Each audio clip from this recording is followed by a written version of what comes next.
ሟርታቸውን አፈረሰ። ስለዚህ አይሰራም። አስፈሪው ግን ሟርት አይደለም፣ አስፈሪው ድግምት አይደለም። እሱን እኛ ባንነቃም ብንነቃም እግዚአብሔር አፍርሶታል። እስከዛሬ ስንቴ ስማችን ተወስዷል፣ ስንቴ ጨርቃችን ተቆርጧል፣ ስንቴ ጸጉራችሁ የእህቶች ስንቴ ተወስዶ ሊሆን ይችላል። በየጠንቋይ ቤት እየተመላለሰ ነው። ይመላለሳል እንጂ እናንተ ላይ አይሰራ፣ ክፍተት እስካልሰጣችሁ ድረስ ማለት ነው። በጣም ብርቱ ነገር ያለው ግን ውሃ እየጠጣን እያሳደግነው ያለው ሐሳብ ነው።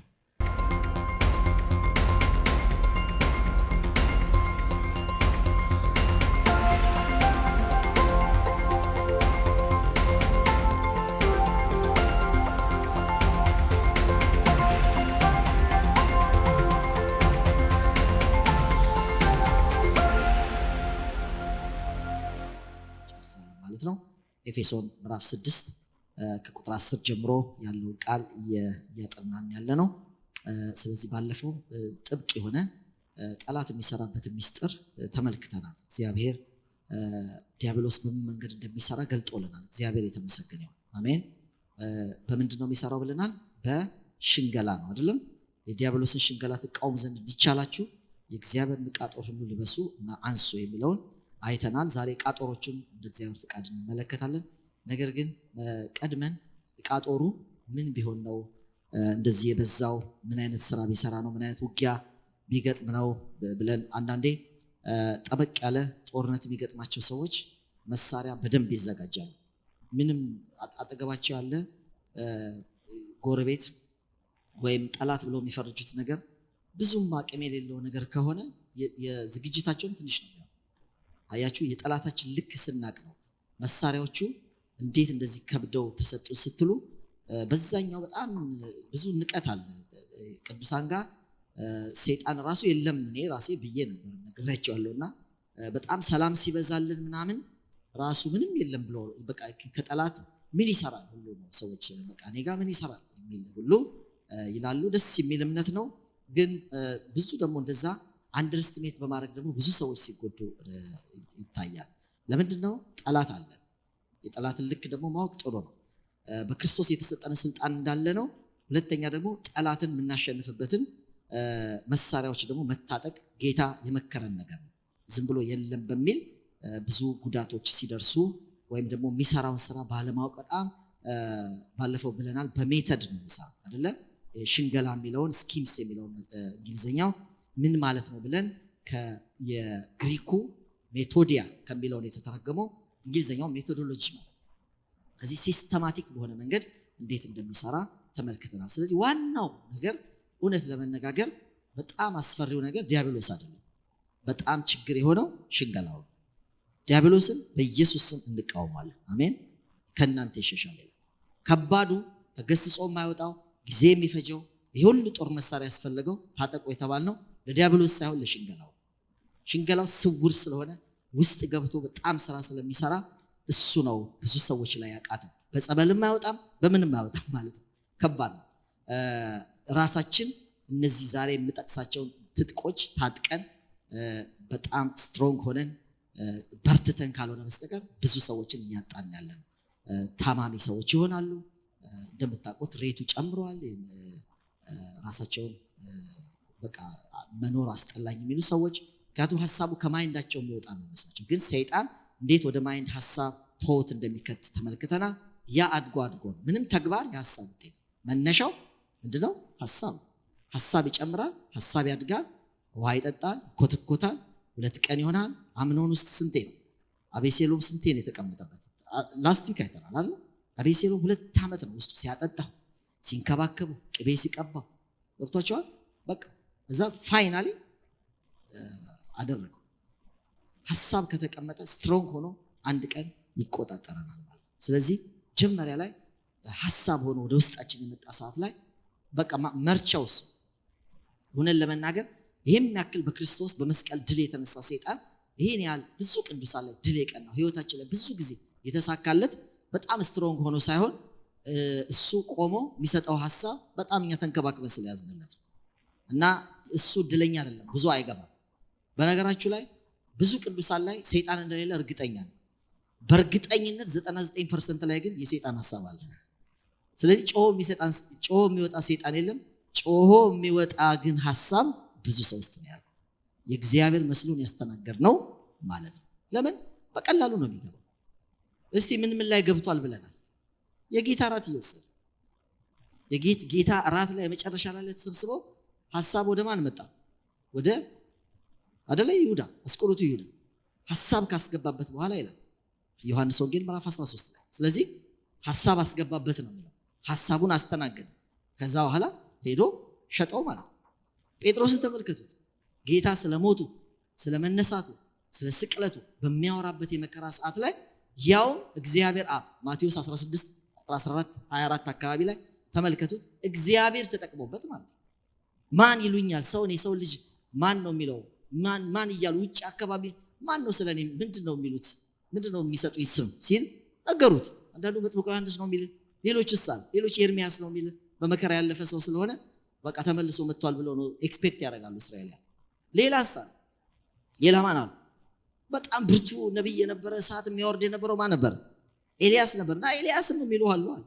ሌላስ አለ ውጭ የሚባለው ሌላም የምትባለው አለ።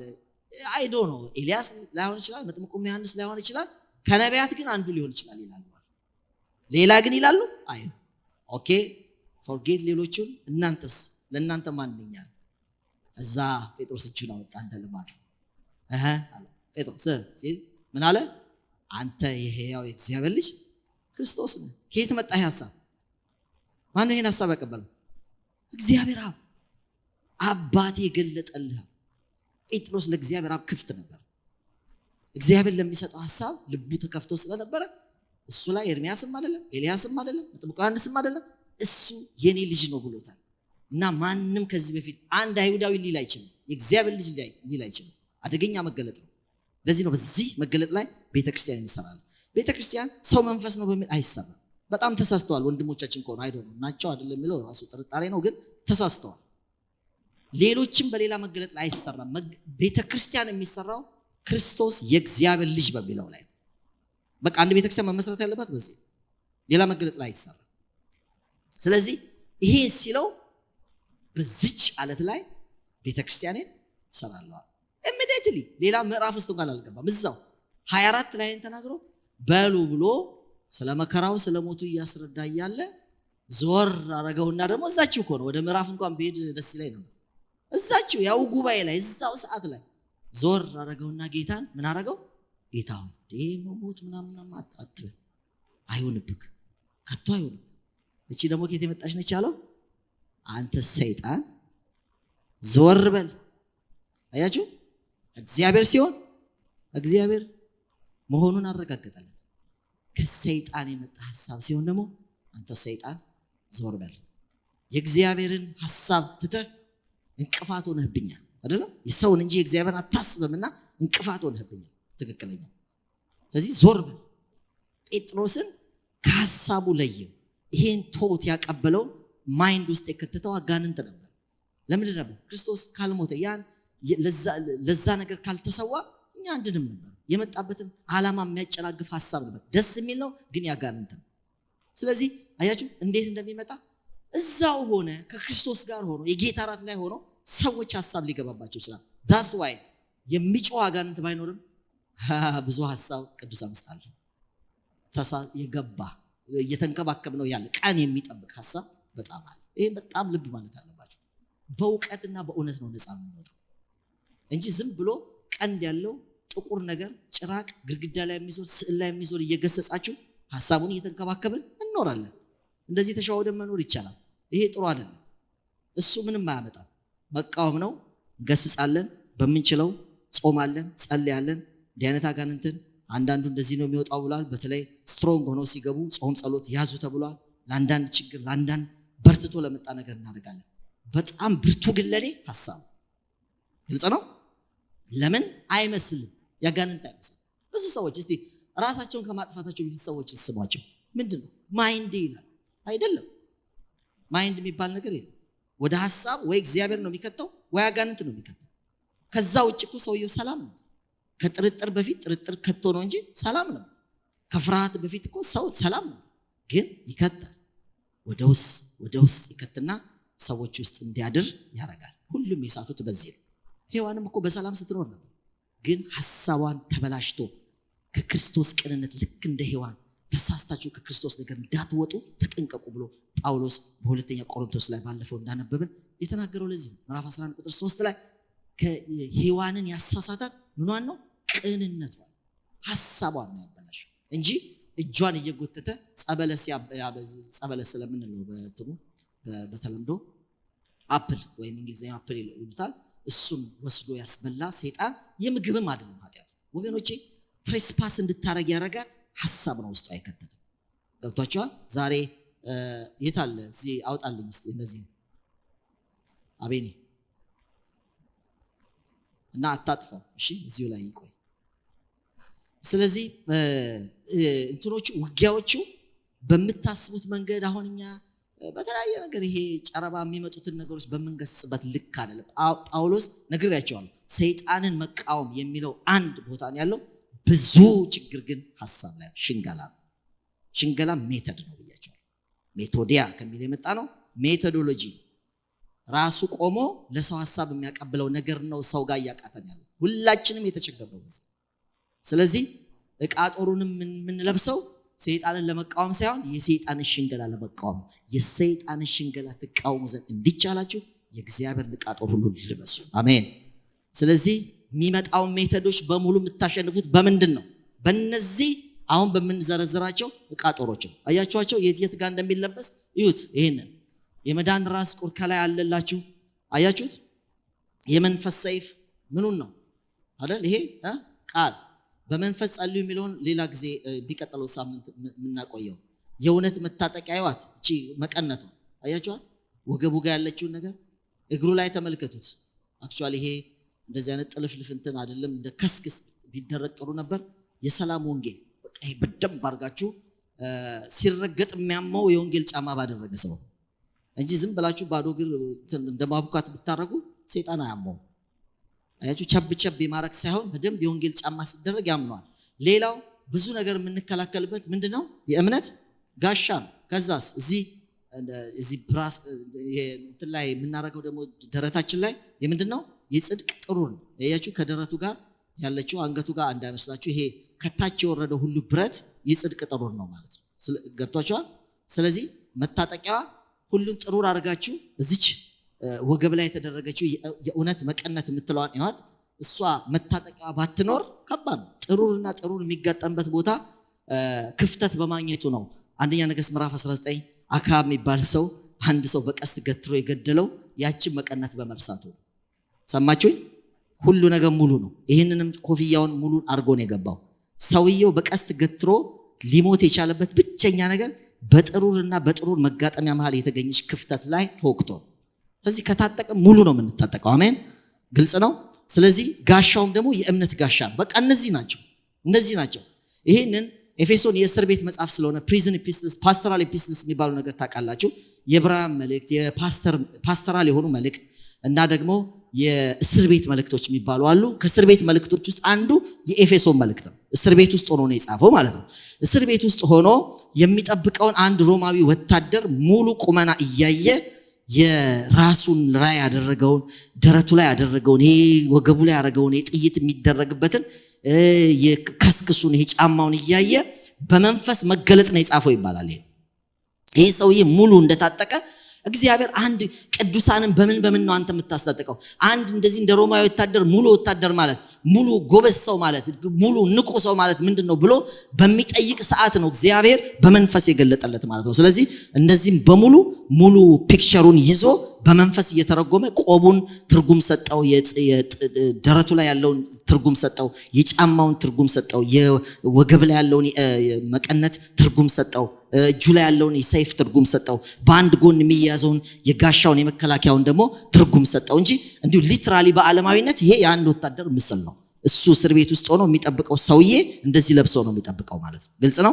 ስለዚህ በመንፈስ ነው እግዚአብሔር የገለጠለት። ያው መጽሐፉ የተጻፈው በመንፈስ ስለሆነ ለኛ ጥቅም እኛ የሚገጥመንን ውጊያ ይሄ ሰው ሀገርን ለመከላከል የሚመጣውን የሀገርንም ይሁን የህብረተሰቡን ለመግደል የሚመጣውን ነገር ከጥቃት የሚከላከልበት እንደዚህ ነው። በቃ መንግስት የሚያስታጥቃቸው። እግዚአብሔርም አንድን ክርስቲያን ሙሉ ለማስታጠቅ በጳውሎስ ውስጥ መገለጥ ሰጠን። ክብር ለእግዚአብሔር። ሙሉ ሰው ጠላትን ማሸነፍ የሚችል ሰው፣ በጠላት ፊት መቆም የሚችል ሰው ማለት እነዚህ ነገሮች በመንፈስ የለበሰ ሰው ነው የሚለን። ከነዚህ ውስጥ አንዱን ብታጎሉ ትመታላችሁ። ለምሳሌ በዋናነት ሰው የሚሞተው ጭንቅላቱን ሲመታ ነው። በጣም የሚያተኩርበት ነው። ለምሳሌ ይህ ሰውዬ ቆቡን ቢያወልቅ ይሞታል አይሞትም? ቆቡን አውልቆ ቢመታ ማለት ነው አይደል? ከባድ ቦታ ነው። ጫማውን ቢያወልቅና ቆቡን ከሚያወልቅ የቱ ይሻላል? ጫማውን ወንጌል በመስራት በጣም ወንጌልን በመታጠቅ የምታመልጡት ብዙ ነገር አለ። ዋናው ግን አሁን ከጭንቅላትና ከእግር ብናነጻጽር ግን ሁሉም መልበስ ጥሩ ነው፣ ግን ጭንቅላት ጋር ከባድ ነው። ምክንያቱም በቃ የሆነ እየተጓተታችሁም ቢሆን ትሄዳላችሁ። እግራችሁን ከተመታችሁ፣ ጭንቅላት ከተመታ የምትጓተተው ነገር የለም፣ ወደ ቀብር ብቻ ገብቶቻል። ያኛው ግን ከባድ ነው የሚሆነው። ስለዚህ ግን እቺ መቀነት በመተውም በጥሩና በጥሩ መጋጠሚያ የተገኘች ክፍተት ላይም ግን ሰው ሞቷል። አካባቢ ሞቶ በዛ ነገስት ላይ ያው ቅድም ጠቅሼላችኋል። አትሞቱም ማለት አይደለም፣ ግን እነዚህ በሙሉ ሙሉ አድርገን እንድንጓዝ ያው አንዱ ከአንዱ ልናነጻጽር እንችላለን፣ ግን ሁሉም በክርስትና ህይወት ውስጥ በጣም አስፈላጊ ናቸው። ይሄ ስላችሁ በስጋ የሚወረወር ነገር ምንም የለም። አሁን ስለ መተት ስለ ድግምት አትፍሩ። በያዕቆብ ላይ መተት በእስራኤል ቤት ላይ ድግም አይሰራም ተብሏል። ክብር ለእግዚአብሔር ይሁን። አስማት አይሰራም። ምንድነው እነዚህ ሰዎች የተከላከሉት? የያዙት ቅጠል የለም እኮ። ምንድነው ያደረገላቸው? ራሳቸው እንኳን አያውቁም። ሲያድሩ ሲነቁ በለዓም ከሞዓብ ንጉስ ጋር የተደራደረ ተራራ በተራራ እየቀያየረ በሰሜን ሲያቅተው በደቡብ ጥጃ ወይም እንደዚህ በሬዎች እየያዘ እየሰዋ ለመርገም ሲሽከረከር እግዚአብሔር ከለከለው። የማንም እዚህ ጋር የለበሰው ልብስ አይደለም የከለከለው፣ ራሱ በምህረቱ እግዚአብሔር ሟርታቸውን አፈረሰ። ስለዚህ አይሰራም። አስፈሪው ግን ሟርት አይደለም፣ አስፈሪው ድግምት አይደለም። እሱን እኛ ባንነቃም ብንነቃም እግዚአብሔር አፍርሶታል። እስከዛሬ ስንቴ ስማችን ተወስዷል፣ ስንቴ ጨርቃችን ተቆርጧል፣ ስንቴ ጸጉራችሁ የእህቶች ስንቴ ተወስዶ ሊሆን ይችላል። በየጠንቋይ ቤት እየተመላለሰ ነው። ይመላለሳል እንጂ እናንተ ላይ አይሰራም፣ ክፍተት እስካልሰጣችሁ ድረስ ማለት ነው። በጣም ብርቱ ነገር ያለው ግን ውሃ እየጠጣን እያሳደግነው ያለው ሐሳብ ነው። አያችሁ፣ የትም ብትሆን ቸርች ውስጥ ጌታ ላይ ሆነ ሊገባ ይችላል። ስለዚህ ካጋንን ነፃ ነን፣ ከሐሳብ ነፃ አይደለንም ብላችሁ በድፍን ሙሉ አፌ ነው የምነግራችሁ። በጣም ከባድ እሱ ነው። ብዙ ሰዎችን ከእግዚአብሔር ቤት እያስወጣ ያለው፣ ከእግዚአብሔር እየነቀላቸው ያለው እሱ፣ ከብዙ በተሳሳተ መንገድ እንዲሄዱ የሚያደርጋቸው እሱ ነው። ስለዚህ የሐሳብ ተጠቂ ስለሆንን ሐሳቦችን መከላከል አለብን። የምንከላከልበት ደግሞ መሳሪያውን እግዚአብሔር ሰርቶልናል። መሳሪያው ሩሲያ ሰራሽ አይደለም፣ መሳሪያው አሜሪካ ሰራሽ አይደለም፣ እስራኤል ሰራሽ አይደለም፣ ሰማያዊ ነው። የእግዚአብሔር ዕቃ ጦር እስቲ በሉት። ዕቃ ጦርነቱ መሳሪያነቱ የማን ነው? የእግዚአብሔራዊ ነው። ሃሌሉያ። ፍቱን ነው። ከየትም ሉሲፈር ተጠራቅሞ ሊመጣ ይችላል። ይሄን የታጠቀን ሰው በስቶ መሄድ አይችልም። ክብር ለእግዚአብሔር። አሸንፎ መሄድ አይችልም። ስለዚህ ታጠቁት። በቃ ይሄ ሙሉ መታጠቅ። እነዚህ መሳሪያዎች በጣም በህይወታችን አስፈላጊ ናቸው። ባለፈው ከተጠቁት ሰዎች ማጥቂያው ሐሳብ ነው፣ ሜተድ ነው ብለናል። እንዴት ነው የተጠቁት? ለምሳሌ ጌታችን ጋር መጥቷል። ምንድነው የመጣው? ሐሳብ ነው የመጣው። እንዴት ነው የመጣው? አንደኛው በራቦ ሰዓት የመጣ ሐሳብ ነው። በራቦ ሰዓት የመጣው ሐሳብ ምን አረገው? በቃል መለሰ። የሰው ልጅ በእንጀራ ብቻ አይኖርም በእግዚአብሔር ቃል ጭምር። ከዛስ ወደ መቅደስ ወሰደው። ሐሳብ ነው ብያቸዋለሁ። በእግሩ ሊሄድ አይችልም። ራሱ በዛ ሰዓት እንደዚህ የሚፈጠር አይደለም። ኪሎ ሜትር ራሱ 38 ኪሎ ሜትር ነው። ወደ 58 ማይል ነግሬያቸዋለሁና ሊሆን አይችልም። ራሱ ከኢያሪኮ ከሚጸልይበት ወደ ኢየሩሳሌም ከተማ አካባቢ ለመግባት ራሱ አድካሚ ነው። ከአንድ ቀን በላይ የሚፈጅ ነው ብያቸዋለሁና ወደ ተራራም ወደ መቅደስ ማወጣው የሚሉ ቦታዎቹ ሎኬሽኑ በጣም ይራራቃል። የዛ ጉዳይ ሳይሆን በሐሳብ ነው የሚያወጣው። የሆነ ሴፍ የሚመስል ቦታ ላይ አቁሞ ራስን ከዚህ ላይ ብትወረውርስ ነው። ከዛስ በምን አሸነፈ? ይኸው ከዚህ መሳሪያ ውስጥ የቱን የታጠቀ ነበረ ጌታ? እስቲ ንገሩኝ። ተራራ ላይ አውጥቶ የዓለምን ክብር አሳይቶ ወድቀህ ብትሰግድልኝ እኔ ለምወደው ሰው ይሄን እሰጣለሁ ሲል በምን አሸነፈ? ከነዚህ መሳሪያዎች የቱን ነበር የታጠቀው? መቅደስ ላይ ሴፍ ነው ይሄ ቦታ። እስቲ በመዝሙር ላይ እንደተጻፈ ራስን ከዚህ ላይ ወርውር፣ መላእክቶች ድንጋይ ከስራ ያነሳሉ ተብሏል ሲለው በምን አሸነፈ? እስቲ አንድ ጎበዝ ሰው ሊነግረኝ ይችላል? በእግዚአብሔር ቃል ምን ነበር የያዘው? ሰይፍ። እስቲ አሜን አሜን አሜን። በቃ ስትታጠቁ እንደዚህ ነው ውጊያው፣ በሐሳብ ነው የሚመጣው። እናንተስ ስትታጠቁ ልክ ነው። መርዝም ብትጠጡ አትሞቱም ተብሏል። ጭልጥ ያደረጉ ሰዎች አሉ፣ ወዲያውን የተሰናበቱት የሚባል ነገር ስለሌለ ማለት የምትሻገርበት ድልድይ እያለ እኔ ሰው በሰራው ይሄ ሰዋዊ በሆነ ነገር አልሻገርም ብሎ አንዱ ሰውዬ ሚስቱ በዛ እየተሻገረች እሱ ኖ የሥጋ ነገር እኔ አልጠቀምም ብሎ እዚህ የሞላ ወንዝ ውስጥ የኤልያስ አምላክ ሆይ የሙሴ አምላክ ሆይ ብሎ ይሄ መጎናጸፊያ ስለሚል ካባውን አወለቀና ጋቢውን አወለቀና ጣለው፣ ገባበት ማለት ነው። በቃ መጨረሻውን ታውቃላችሁ። ምክንያቱም እንደዚህ መፈታተን ያስፈልጋል። እነዚህ ነገሮች ሁሉ ነገር አማራጭ ጠፍቶ አንድ ሰው ሸምቆ ይሄን ጴንጤ ማጥፋት አለብኝ ብሎ በምትበላው ምግብ ውስጥ መርዝ በስውር ከኪችን ሰራተኞች ጋር ተነጋግሮ መርዝ ሰጥቶ ቢል በፍጹም አትሞትም። በቃ መርዝ አይገለን፣ እግዚአብሔር ያፈርሳው። ዝም ብለህ ግን መርዝ ቢጠጡም አይሞቱም ተብሏል። አንቺ ፊት ለፊት ላሳያችሁ ያሉ የአይጥ መርዝ የበሉ እዛው ነው ድብን። አንድ ስፓኒሽ ፓስተር አይቻለሁ፣ ተጭኗል። እስታውንም ልታዩት ትችላላችሁ ካላጠፉት። ፊት ለፊት ምዕመኑ ጋር እባቦችን ትይዛላችሁ አይጎዷችሁም የሚለውን ከማርቆስ ጠቅሶ አነሳው። እባቡን አምጦ አለ፣ እዛው ነው የነደፈው። እዛው ሲዝለፈለፍ ታዩታላችሁ። እንደዚህ አይነት ቀልድ የለም። ግን እኔ አንድ ካያንጃ የሚባል ኡጋንዳዊ በጣም እኔ አፖስትል ከሚባሉት እሱን ነው ማምነው። በጣም አዲስ አበባ መጥቶ አይቼዋለሁ። በግልም ተጻጽፈን እናውቃለን። ምናልባት 18 ዓመት በፊት ምናምን እዛ ኢምፓክት በሚደረግ መኬል ያስታውስ ይችላልና በጣም የሚገርም እሱ በዘንዶ ይዘውበት የሚሰራበት ኮንፈረንስ ላይ የሚያገለግልበት ላይ ኡጋንዳ አሁንም ድረስ አለ። በጣም እንግዲህ በአሁኑ ሰዓት ያለውን አቋም ባላቅም በጣም የሚገርም አስፈሪ እግዚአብሔር ክብር የሚገለጥበት ሰው እና በሳጥን ይዘውበት መጥቶ አንድ ጠንቋይ ለቀቁበት። እየተምዘገዘገ ነው ህዝቡ እያየ በአየር ላይ የመጣበት ግን ላው ላይ የነበረው የእግዚአብሔር መንፈስ ስለነበረ መታው። ክብር ለእግዚአብሔር ይሁን። ገብቷቸዋል አሉ በእንደዚህ አይነት መንገድ የሚሆኑ ማለት ነው። እንደዚህ ተሸምቆባችሁ በምግብ ውስጥ መርዝ ቢሰጥ ተንኮል ቢሰራ ምናምን ኖ መርዝም ቢበሉ አይሞቱም የሚለው ቃል ይሰራባል። ዝም ብለህ ግን በፉከራ በህዝብ ፊት አንጦት እያልክ ያይጥ መርዝ እንደዚህ ቢበላ ያው እንዳያችሁት በዩቲዩብ ላይ ሁሉም ሰው ዋጋውን ያገኛል። እንደዚህ አይነት መፈታተን ያስፈልጋል። የምን እጥረት ነው ብትሉ የወንጌል እጥረት ነው፣ የቃል እጥረት ነው። አያችሁ ጌታ ኢየሱስ ክርስቶስ ከዛ ላይ ቢወረወር አላረገውም። ጌታችን የድንጋዩም የምድሩም ፈጣሪ ነው፣ ግን አላረገውም። ምንድነው ያረገው? እግዚአብሔር አምላክን አትፈታተን ተብሎ ተጽፏል። ወድቀ ብትሰግድልኝ የሚለውንም አሁንም ቃል አለው። በቃሉ ሰይፍ ነው ያጠፋው። መብረቅ ማውረድ ይችላል፣ መቆጣት ይችላል። ያረገው የታጠቀውን ቃል ነው። የኛ ምሳሌ ይሄ ምን አለው? ለአምላክ ለእግዚአብሔር ብቻ ምን ብሏል ተብሎ ተጽፏል። አያችሁ ሰይፍ ነው የያዘው። በምንም በመብረቅ ከሚመታ ሰይጣን እኮ መንፈስ ነው። አርጃሉ ብንጨፈጭፍ በኢትዮጵያን ጸሎት ብቻ ሰይጣን ከዓለም ላይ አይጠፋ። በእውነት ለመናገር ጋሽ ድሮ የሚባሉ አባት አሁን ሲሄድ እዛ አግኝቻቸዋለሁ። እንደውም ብዙ ጊዜ እዚህ ጉባኤ ላይ ምሳሌዎችን ስናገር ነበር።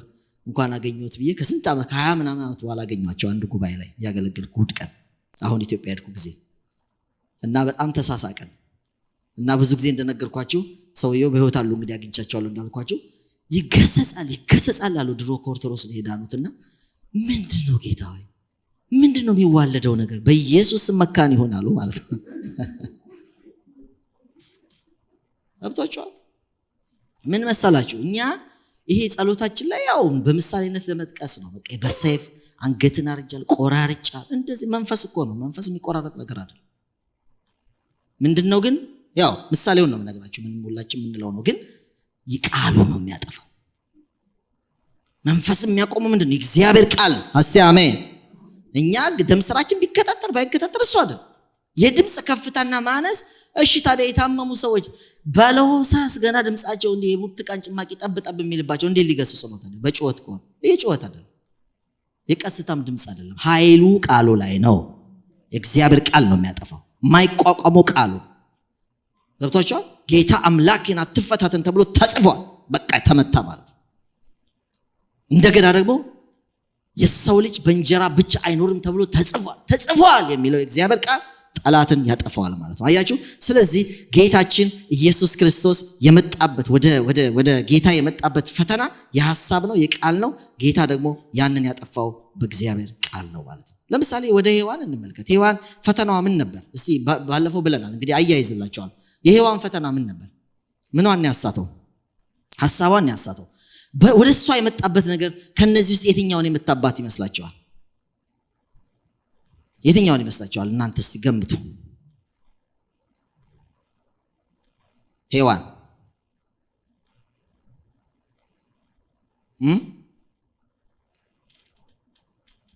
የሰይጣን ቃል ምን ነበር? ሲመጣ አሁን መምታት የፈለገው ምኗን ነበር? በቃ ያሰለጠንኳችሁ። መምታት የፈለገው ምኗን ነው እኮ? ወደ ሐሳቧ ነው የመጣው ግን ምኗን? ከነዚህ ውስጥ ምኑን ነው መምታት የፈለገው? ከጥያቄው እኮ ታውቃላችሁ። ከጥያቄው አሁን እሷ እዛ ስትሮንግ ብትሆን ኖሮ ትመታው ነበር። ጥያቄው ምንድን ነው? በእውኑ ይሄን ነገር አትብሎ አላችሁ እንዴ? እንዳይመስልሽ ዋና አጀንዳውን ልንገርሽ። እሱ እንዳለው አይደለም።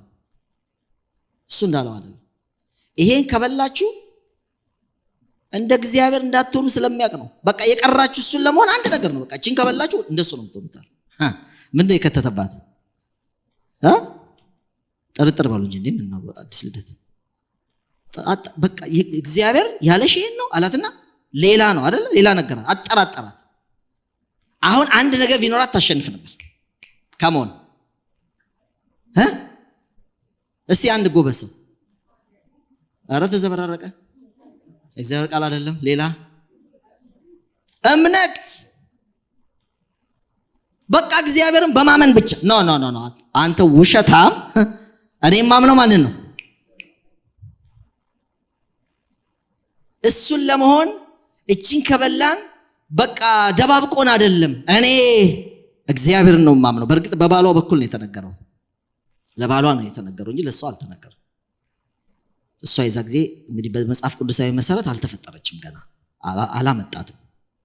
ተፈጥራለች ግን ጌታ ከጎን አጥንት ወስዶ እግዚአብሔር ወንድና ሴት አድርጎ ፈጠራቸው። መፈጠር አንድ ቀን ነው፣ ግን እንደዚህ በጎን ሰርቶ ግን ወደ እሷ አላመጣትም። ስለዚህ ለአዳም 2:8 ላይ ስትመለከቱ አዳምን እንዲህ ያለው ከዚህ እንዳትበላ በበላህ ቀን ሞት ትሞታለህ። ሲንጉላር ነገር ነው እዛ የምታዩት። ሁለት ሰዎች እያዘዘ እንደሆነ አያሳይ። ስለዚህ ሙሉ ነገሩን የሰማችው ከሷ። ስለዚህ በሰሚም ቢሆን እግዚአብሔር አለክ እንደዚህ ብላ እግዚአብሔርን ነው ማመን። እግዚአብሔርን ስታመን የጥርጥር ነገር ሲመጣ በእምነትህ ምክንያት የእምነት ጋሻ በል ውስጤ ክብር ለእግዚአብሔር ይሁን። መከላከያው ይሄ ነው። እግዚአብሔርን ነው ማምነው። አንተ ውሸታም ትላላችሁ ማለት ነው። ይመጣል እኮ አሁን ከእግዚአብሔር ቃል ውጪ ተቃራኒ ይመጣል። ያላላችሁን ሆኑ ብሎ ይመጣል። እንደዚህ ነው ያለው፣ ኖ ላይሆን ይችላል ይልሻል። ይሄ መጽኛው ምንድነው? የዚህ ነገር ማምከኛው ምንድነው? እንዲህ አይነት ሚሳኤል ሲተኮስ ሚሳኤሉን በአየር ላይ መበተኛው ምን እንደሆነ ልንገራችሁ። እምነት ይባላል። እምነት የውሸት ነገሮች እግዚአብሔር ላይ ሊሳለቁ፣ እግዚአብሔርን ውሸታም ሊያደርጉ፣ የተነገራችሁ ተስፋ ቃል ላይ ተቃራኒ ሆኖ ሲመጡ አንድ ነገር ቆማችሁ የምታሸንፉበት በእምነት ነው። እስቲ አሜን። የእምነት ጋሻ ብዙ ሰው የተወጋበት፣ ብዙ ሰው የሳተበት የእግዚአብሔርን ቃል ባለማመን፣ እግዚአብሔር የተናገራቸውን ነገር ባለማመን ተቃራኒ ያስኬዳቸዋል። ለምን? እግዚአብሔር ከተናገረ በኋላ ሰይጣን ተናገረ። አሁን እግዚአብሔር ተናግሯል፣ በባሏ በኩል ሰምታለች። አሁን ደግሞ ሰይጣን ሌላ ቃል አምጥቷል። መምረጥ ነው። እዚህ ላይ ስትሮንግ ካልሆነን ይሄኛው ማመናችን አይቀርም። ስለዚህ ስትሮንግ መሆን ነው የሚያዋጣው። እግዚአብሔርን በደንብ ማመን ነው፣ ላላ አለማድረግ። ቃሉ ማመን፣ እግዚአብሔር ማመን። እስቲ አሜን። ማመን፣ እስቲ ማመን በሉ። እግዚአብሔር ማመን መሳለም አይደለም። ማመን ሮብና እሑድ መምጣት አይደለም። ማመን መጽሐፍ ቅዱስ ተዋጣት ማንበብ አይደለም። ማመን ነው። ስትሮንግ እምነት እግዚአብሔር ይስጠን። በቃ ሲዋሽ እግዚአብሔር ነው ማምነው። አንተ ውሸታም ማለት እግዚአብሔር ይመስገን። አንዳንዴም በሐኪሞች በኩል ሲዋሽ፣ አንዳንዴም በሰው በኩል ሲዋሽ ውሸት ሲነግረን በትምህርት በኩል ሲመጣ በትምህርት የውሸት ትምህርት ይመጣል። የውሸት ወንጌል ወደ ህይወታችሁ ይመጣል። ወገኖቼ እግዚአብሔርን ነው ማምነው፣ ምንም አልሆንም አምኜው እሞታለሁ ስትሉ ስትቆሙ በዚህ እምነት ብቻ ሰይጣን ይመታል። ሌላ መሳሪያ የለው፣ ሌላ መሳሪያ የለው። አያችሁ እሷ የሳተችበት በዚህ ነው። በለሱን ቀጠፈች፣ አመነችው። እንዳትበላ ብሎ በባሏ በኩል የተናገረውን ነገር አትብሉ ብሏል፣ አትንኩትም ጨምራለች። አትብሉ ብሏል። በቃ መጽናት ይቻላል። እኔ እግዚአብሔር ነው ማምነው። አይ ብትበዩ እኮ ሌላ ነገር አይደለም የሚፈጠረው። ምንድን ነው የሚሆነው? ዲያሎግ 5 ደቂቃ 10 ደቂቃ እያዋጣችው እሱ ዋልወ እያደረገች ነው። በመሃል ውሃም እየጠጣች ነው፣ እየገባ ነው፣ እየተቆጣጠራት ነው። ቀጥፎ ከመብላት ውጭ አማራጭ የላችሁ።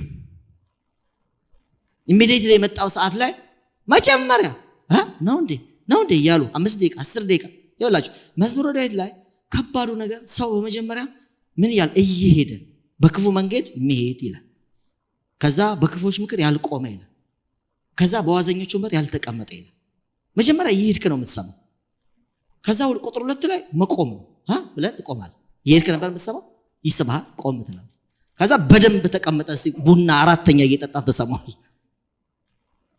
እሱ ከባዱ ደረጃ አያችሁ። መቀመጥ ደረጃ፣ መግባት ደረጃ፣ መወሰድ ደረጃ ከወሰዳችሁ በቃ እሱ ነው። ሌላ ምንም ፓወር ኖሮት አይደለም። ያመጣው ሐሳብ ግን እየተቆጣጠረን ይመጣ። ስለዚህ እነዚህ ማሸነፊያዎቹ ቀጥፋ እስከ መብላት ያደረሳት እንትሩ ዲያሎጉ፣ ኮንቨርሴሽኑ ከአጋንንት ጋር ያለው ነገር ሰፋ። መስፋት አይችልም ነበር። በጀመር ያላት ስትሮንግ እምነት አላምንህም አንተ ውሸታም፣ አትብሉ ብሏል፣ አትብሉ፣ ሂድ በናዝሬቱ ጌታ በኢየሱስ ስም። በቃ ስትቃወሙት ምን ይላል ተብሏል? ሌላ ጉልበት የለው። ኮሮና በሳሙና እጃችሁን አድርጋችሁ በሙቅ ውሃ ስትታጠቡ ይጠፋል ተብሏል። ይሄን ያላረጉ ሰዎች አፍንጫችን ምን ስንነካ እኛም 15 ቀን መከራችን አይተናል። ፍላይት ተሰርዞብናል። ሚሊዮን ሰው ከአሜሪካ ተሰናብቷል። በሙቅ ውሃ ለሚጠፋ ነገር እንዴት ሚሊዮን ይሞታል? እድል ሲያገኝ ከገባ ይገላል።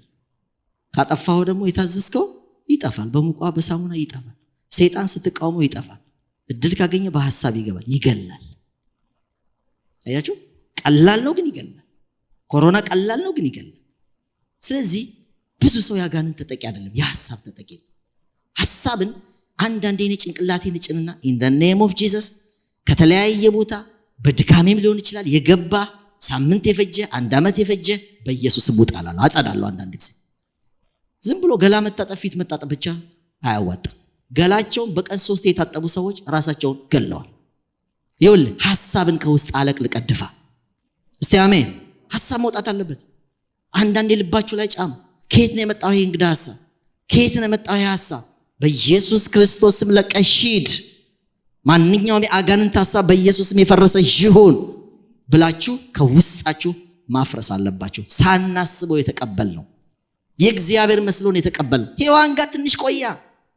አያችሁ ቆያ። እንዲሆን እንደ እግዚአብሔር እንዳንሆን እውነት እዚህ ላይ ተንኮል እየሰራብን ይሆን እንዴ? እውነት ይችን ብቻ ይሁን ሁሉ እየበላን እንዴት ይችን ማሰላሰል፣ እግዚአብሔርን መጠራጠር። ይሁላችሁ ገባችበት ፋይናሊ ቀጠፈችው። አይቀጥፍላችሁም፣ ትቀጥፉታላችሁ። አፍ ድረስ በደንብ አድርጎ ሰርቶ በቢላ አሁን አናናስ ምናምን ሰርታችሁ እንደምታመጡት እንደዚህ ከታጥፎ አያመጣም። ስልጣኔን መብት የለውም። ሐሳብ ይሰጣል፣ ትቀጥፋለህ። ሐሳብ ይሰጣል፣ ትበላለህ። ለኛም ብቻ አይደለም መረሄዷ ለባሏ ሙሉ ሰጠችው፣ አከፋፈለች። ከኛ የባሰ ነገር ለሌላ ሁሉ ይሰጣሉ እኮ ሰዎች። እነሱ ሞተውበት ያልጠቀማቸውን ወንጌል ለሌላ ሰው ሄደው ይሰጣሉ፣ ያስተምራሉ። ቁጭ አድርገው እነሱ ጋር ያልጠቀመ ነገር። አያችሁ ተንኮለኛ ነው። የሚያባዛው በሰው በኩል ነው። የሚያባዛው በደካሞች በኩል ነው። የሚያባዛው እግዚአብሔርን ባላመኑ ሰዎች በኩል ነው። የሚያባዛው እምነታቸው በተሸረሸረ ሰዎች በኩል ነው። ብቻውን አቅም ኖሮት አይደለም ሁሉ ትምህርቱ የተስፋፋው። አንድ ሰው አግኝቶ ነው፣ ጎበዝ ሰው አግኝቶ ነው። ስለዚህ እግዚአብሔር ሐሳቡን ከኛ ያፍርስ። አንዱ መዋጊያችሁ ይሄ ነው። ቃየንን ይዩት። የቃየን ምንድን ነው? ምኑን ነው የተጎዳው? ስለ ቃየን የሚነግረኝ ምኑን ነው ያጣው? ምን ይመስላችኋል? ቃየን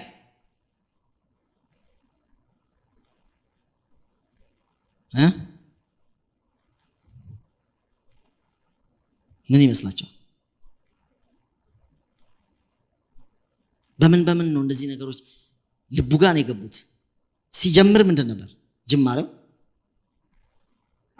ቅናት ነው አይደል? እሱ ኦፈሪንግ ያቀረበ፣ ወንድሙም አቀረበ፣ እግዚአብሔር የወንድሙን ተቀበለ። የዛይ ሰዓት መንቃት ይችል ነበር። ቅናት ገባች።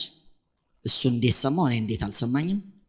አንድ ላይ አንድ ድንኳን ተወልደን እንዴት ሊሆን ቻለ? ስለዚህ እንደሱ እግዚአብሔር በሚቀጥለው ከወንድሜ ትምህርት ልውሰድና እንደሱ እግዚአብሔር ፊት ሞገስ እንዳገኝ ምን ቢያደርግ ነው ብዬ የገዛ ወንድሜ የእናት አባቴ ልጅ ነው እስቲ ብጠይቀው ከማለት ይልቅ ቅናት አደረበት። ፊቱ መጥቆር ጀመረ። ፊት ለምን ጠቆረ ስለሚል ነው የምነግራችሁ። መጥቆር ጀመረ። የዚህ ሰዓት መንፈስ ቅዱስ አይቀርባችሁ። ተጀምሯላ። ተጀመረ እኮ ፊት መጥቆር ተጀመረ። ማይሆን የቅናት ሐሳብ ጀመረ። አሁን ማን ነው የሚቀርባችሁ? ዴቪል ነው። ተጀመረ። ሰጣችሁት እኮ። እባብም ምኑ ነው የሳበው ብያቸዋል። እባብ አሪፍ መልክ ስላለው ነው እንደ ሰይጣን የመጣው። ምኑ ነው የሳበው? ተንኮሉ። ተንኮለኛ ጋር ነው ሰይጣን የሚመጣው። በጣም ተንኮለኛ ስትሆኑ መንፈስ ቅዱስ አይደለም የሚቀርባችሁ። ምን ይሰራለታል? በተንኮለኛ እኮ መንፈስ ቅዱስ አይሰራም። ተንኮለኛ የሚስበው አጋንንት ነው። ቢላድን የመሰለ ሰውዬማ ብሎ ይመጣል። አያችሁ? ይስበዋል። ካራክተር ይስበዋል። ካራክተር ካልተሰራ ይስበዋል። ለምን? መረማመጃ ድልድይ ያገኘ ማለት ነው።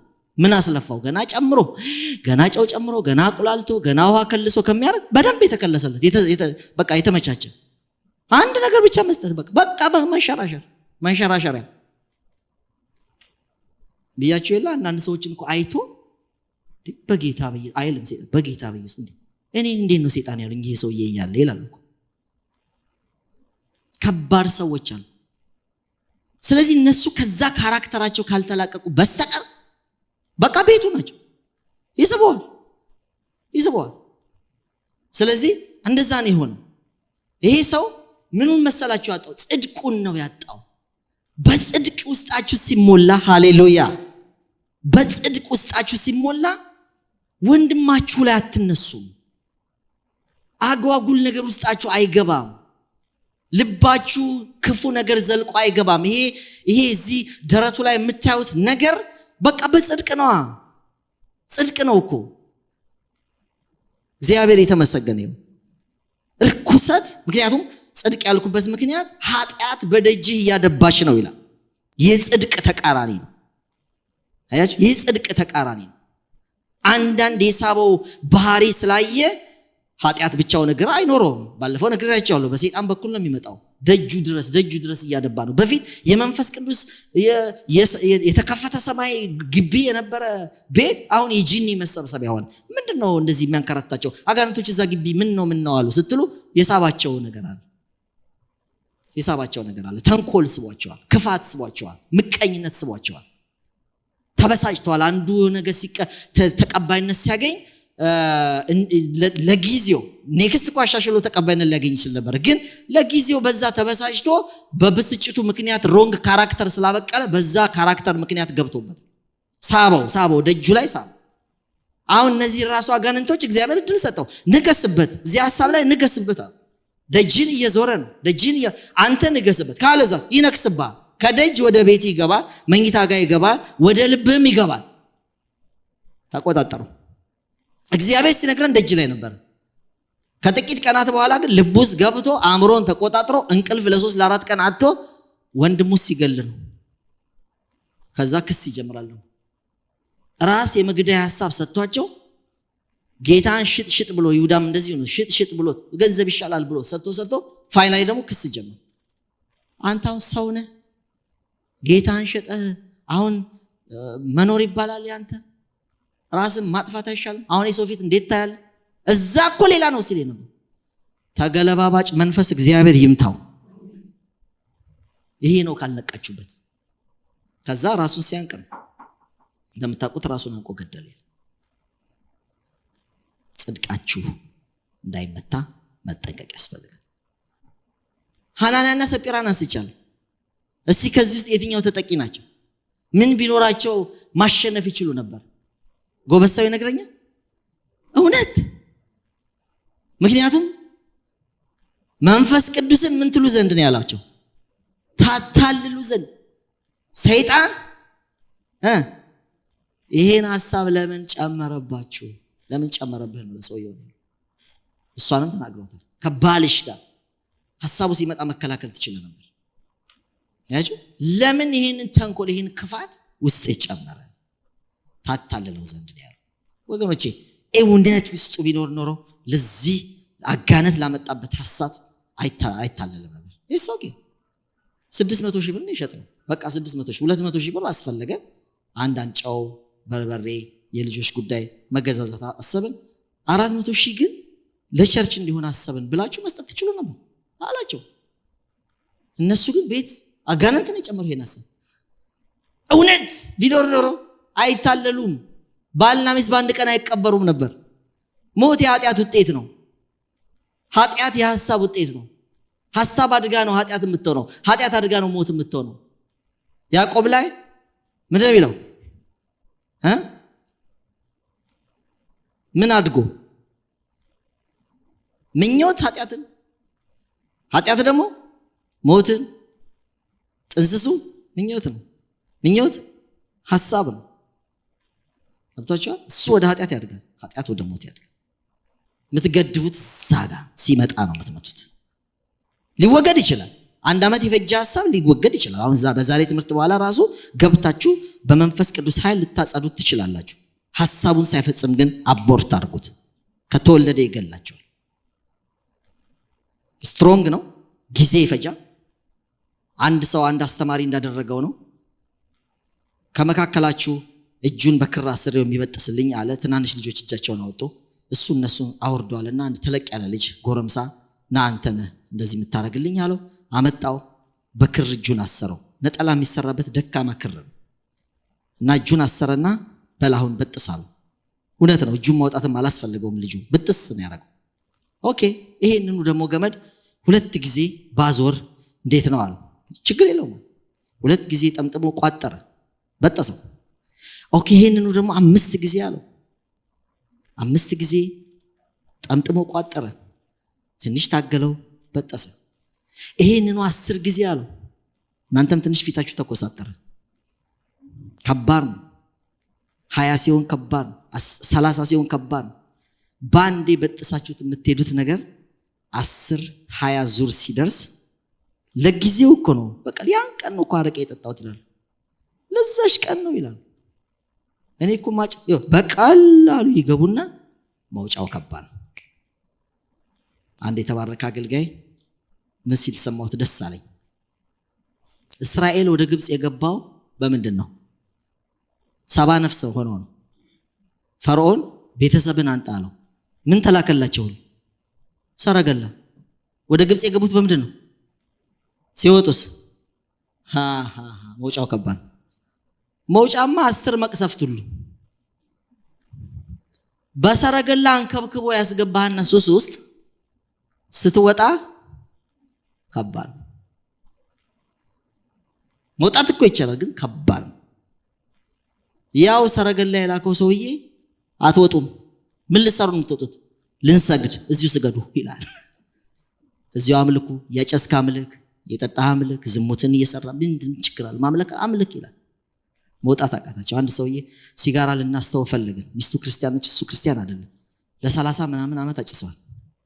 ተው እየተባለ ተው የነገር ካደገ ተው እየተባለ ፋይናሊ በቃ በደንብ እየገባው መጣ።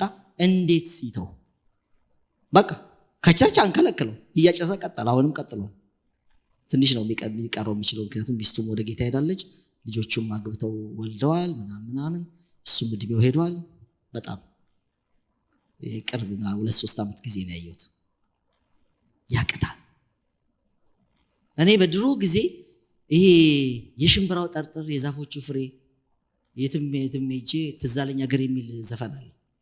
ደግሞ ለሌላ ሰው እንዳትነገር፣ አንዳንዶቻችሁ አታውቁትም። ይኸውላችሁ ያ በሚዘፈን ዝም ብሎ ሰዎች ላይ ሙዚቃው ራሱ የማያምር ተው የዚህ ጊዜ ይሻላል ተው እምቢ አሉ። ብዙ ሰዎች እምቢ አሉ። ያሁኑንማ የኔ ቴዲ አፍሮን እንዴት አድርገው ይተዋል? ለማልማሽ እንዴት ይተዋል? ስትሮንግ ሆኖ መጣላቸው። ገብቶቻል? ያኔ ብትተውም ባትተውም ቢዘፈም በጣም እዚህ ግባ ማይባል ካሁኑ ጋር አሁን እኮ ከባድ ገብቶቻል? ይጠነክራል በጊዜ ነው። አንድ የተባረከ እግዚአብሔር ሰው ኢየሱስ ማን ነው የሚል የጻፈ ሰው ታውቁታላችሁ። ተሾመ የሚባል መጋቢ ነው፣ በጣም ወዳጄ ነውና አብርሃም ያለ በሕፃንነት መገረዝ ይሻላል። በ90 ዓመት መገረዝ ስንት ሰው እንደያዘው አስቦታል? በጣም ከባድ ነው። በ40 ቀን በ8 ቀን ይሻላል። ምንም ሳታውቅ ወይ ትላለህ። ትንሽ የሚንፈራፈር ሕፃን ልጅ ይገረዛል፣ ይገላገላል። 90 ዓመት ላይ 70 ዓመት ላይ ካደገው በጣም ከባድ ነው። ስንት ሰው ነው የሚይዘው? 16 ሰው ይዞት እንደሆነ አላውቅም። በሰላም በጊዜ ያስተዋችሁ። ጠንክሮ ከመጣ በኋላ ከባድ ነው። ሐሳብ አይደር። ያንኑ መንቃት ይስጣችሁ። ብዙ አይጠምጠም። የአንዷ ላይ በጥሷል፣ ሁለት ላይ መሳሳት አይቀርም። አለ ሊኖር ይችላል።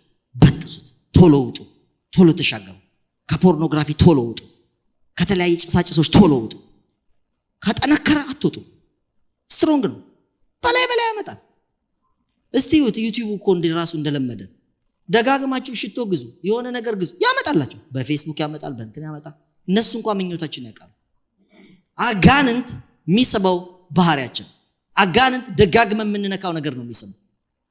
እግዚአብሔር ከህይወታችን ይንቀለው። ሐሳብ አታስተናግዱ። ስትሮንግ ከሆነባችሁ መውጫው ከባድ። ስለዚህ ሌላ ማሸነፊያ የለም። ሌላ ማሸነፊያ በፍጹም የለው። እኛ ልባችንን ስትሮንግ ማድረግ ለዚህ ነው እንግዲህ እነዚህ ሰዎች። እሺ ሌላ ሰው ላንሳላችሁ። ዳዊትን እናንሳ። ዳዊት ምንድን ነው ያደረገው? ቆጠራ ብለናል አይደል? ምን ቆጠረ? ተው እየተባለ ሰራዊት። የምን ችግር ይመስላችኋል? ጎበዝ ሰው ምንድነው? ሰራዊት ለመቆጠር የተፈለገው ትምክህት ነው አይደል? የዚህ ተቃራኒ ምን ነው የሚሆነው?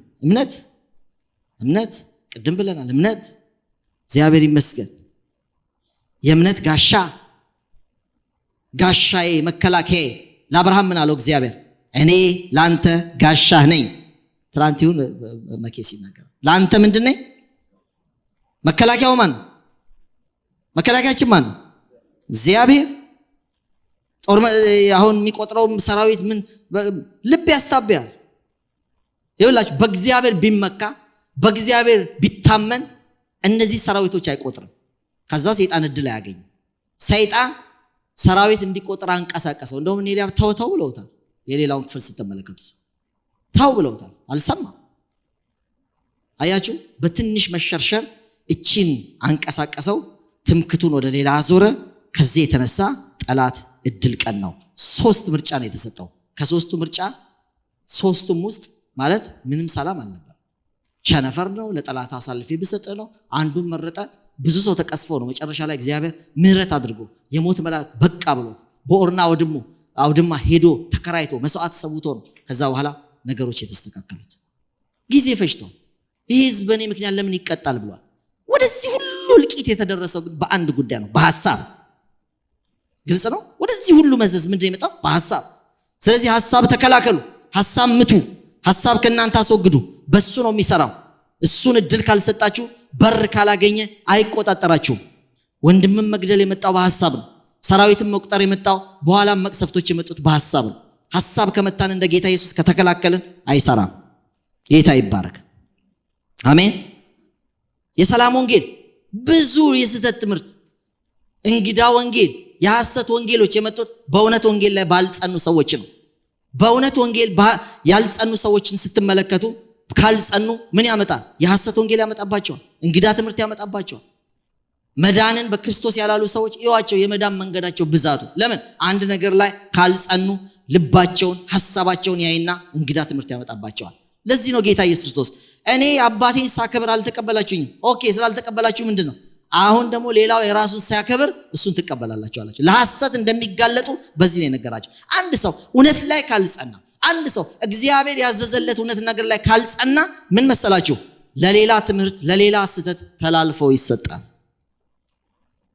ውጊያዎቹ እነዚህ ናቸው። መከላከያዎቹም እነዚህ ናቸው። ሁከት ሲያመጣ ሰላም ካለህ ትከላከለዋል። የሐሰት ወንጌል ሲያመጣ በእውነት ወንጌል ከጸና ትከላከለዋል።